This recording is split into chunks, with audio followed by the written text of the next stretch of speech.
शिवाय।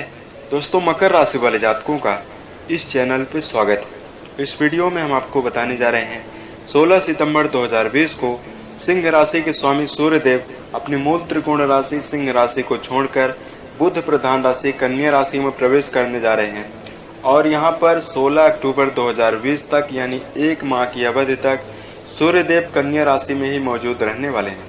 तो इस गोचर का मकर राशि वाले जातकों के ऊपर कैसा प्रभाव पड़ेगा इस वीडियो में आप जान पाएंगे। हालांकि इसका अलग अलग राशियों के ऊपर अलग अलग प्रभाव देखने के लिए मिलेगा। तो यह जो राशि फल होगा, यह जो प्रेडिक्शन होगा आपकी चंद्र राशि के आधार पर आधारित होगा। तो आप इसे इसी आधार पर देखें। तो देखिए, सूर्यदेव को सभी ग्रहों में राजा का दर्जा प्राप्त है और कुंडली पर काल पुरुष की आत्मा इनको कहा जाता है ज्योतिष में। सूर्यदेव यदि कई ग्रह कम प्रभावी अवस्था में हो, केवल एक ग्रह सूर्य यदि मजबूत अवस्था में होते हैं तो जीवन के प्रत्येक क्षेत्र में श्रेष्ठ सफलता प्राप्त होती है। पिता, सरकारी क्षेत्र और मान सम्मान का सीधा संबंध सूर्यदेव से होता है। यदि सूर्यदेव बली अवस्था में होते हैं तो सरकारी क्षेत्र में कम प्रयास करने पर ही श्रेष्ठ सफलता मिलती है, मान सम्मान की प्राप्ति होती है, वैवाहिक जीवन काफी खुशनुमा होता है। वहीं शारीरिक रूप से भी जातक काफी चुस्त दुरुस्त होता है। वहीं सूर्यदेव यदि पीड़ित अवस्था में होते हैं तो आंख से संबंधित समस्या, ब्लड प्रेशर, मिर्गी आना और मान सम्मान में कमी देखने के लिए मिलती है। पीड़ित सूर्य के होने पर ज्यादा प्रयास करने पर ही सरकारी क्षेत्र में कम सफलता प्राप्त होती है। कुंडली पर किसी व्यक्ति का आत्मबल, निर्णय लेने की क्षमता और सम्मान प्राप्ति होगी या नहीं होगी, ये सारी चीजें सूर्यदेव की स्थिति देखकर ही जाना जाता है। पीड़ित सूर्य के होने पर वैवाहिक जीवन में भी तनाव का सामना करना पड़ता है। आइए जानते हैं इस महान गोचर का कैसा प्रभाव मकर राशि के ऊपर पड़ने जा रहा है। तो नवम भाव में सूर्यदेव आपके प्रभावी रहेंगे और सूर्यदेव का गोचर होने जा रहा है। मकर राशि वाले जातकों, सूर्यदेव जब नवम भाव में गोचर करेंगे तो सूर्यदेव की जो 7वीं दृष्टि है वो आपके तीसरे भाव में जा रही है। तीसरे भाव से साहस, छोटे भाई बहन, मानसिक संतुलन, ये सारी चीजें देखने के लिए मिलती है।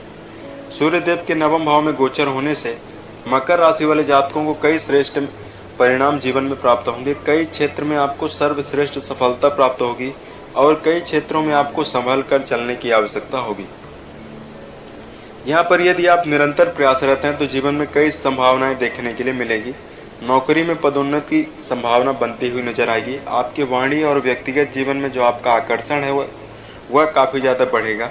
यहाँ पर आपका जो व्यक्तित्व है वो बढ़ता हुआ नजर आएगा। आपका जो मनोबल, जो आपका उत्साह है वो काफी ज्यादा बढ़ता हुआ नजर आएगा।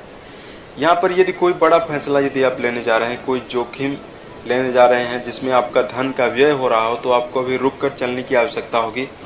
भविष्य की यदि कोई योजना आप बनाकर चलना चाहते हैं और यदि आप जॉब परिवर्तित करने की योजना मन में बना रहे हैं तो आपको भी सावधान और रुक कर ही चलने की आवश्यकता होगी। अभी बिल्कुल भी आप परिवर्तन ना करें।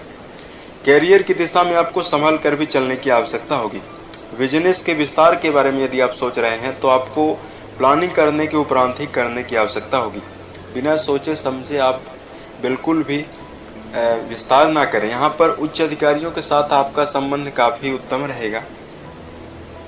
साथ में मकर राशि वाले जातकों, यहाँ पर आपको स्वास्थ्य का भी विशेष रूप से ध्यान देकर चलने की आवश्यकता होगी। सर्दी, जुकाम और हड्डियों से संबंधित समस्याएं, मौसम परिवर्तन का प्रभाव आपके ऊपर ज्यादा देखने के लिए मिल सकता है। पूर्व के समय से ही मकर राशि वाले जातकों के मन में तनाव और प्रतिकूल स्थितियां निरंतर बनी हुई। तो हालांकि इस गोचर काल के पश्चात विद्यार्थी वर्ग को काफी श्रेष्ठ परिणाम प्राप्त होगा और यहाँ पर सूर्यदेव की स्थिति शुभ अवस्था में होने से आपके गृहस्थ जीवन में जुड़े हुए लोगों का भी आपको काफी सहयोग प्राप्त होता हुआ नजर आएगा। एक विशेष बात का आपको ध्यान देकर चलने की आवश्यकता होगी कि आपको अपने आवेग पर नियंत्रण रखना है, क्रोध पर नियंत्रण जरूर रखना है। जब किसी से आप बात कर रहे हो तो आप अक्सर यह देखने के लिए मिलता है कि मकर राशि खुली बोली होने के कारण कुछ ज्यादा ही बोल जाते हैं। तो यहाँ पर इस बात को विशेष रूप से नाप तोल कर किसी व्यक्ति से आप बातें करें, क्योंकि इस सूर्य गोचर के पश्चात जो आपकी उग्रता है उसमें वृद्धि देखने के लिए मिलेगी, गंभीरता में वृद्धि देखने के लिए मिलेगी और जो आपका व्यवहार होगा वो काफी चंचल होगा, जिससे आप किसी भी व्यक्ति के साथ कुछ भी बातें कर सकते हैं। तो वहाँ पर आपको नाप तोल कर जरूर बातें करनी चाहिए। ऐसे व्यक्तियों के साथ जो आपके घर के जो बड़े बुजुर्ग हैं और जो आपके सहकर्मी हैं, जो आपके सीनियर्स हैं, उनके साथ आपको मर्यादा पूर्वक ही रहने की आवश्यकता होगी। तो कुल मिलाकर कहा जाए तो यह गोचर आपके जीवन में काफ़ी शुभता लेकर आएगा।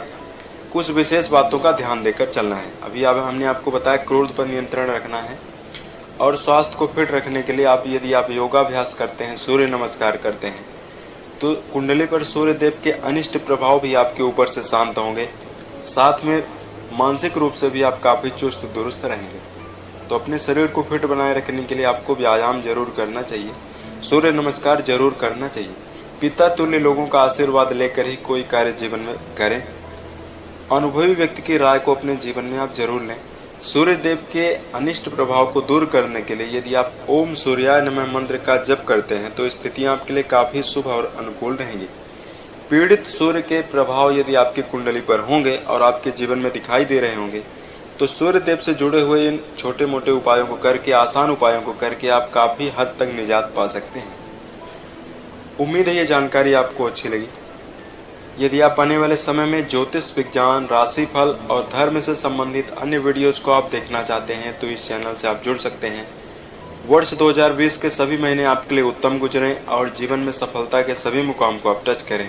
इसी कामनाओं के साथ मैं अपने वाणी को विराम देता हूँ। ओम नमः शिवाय।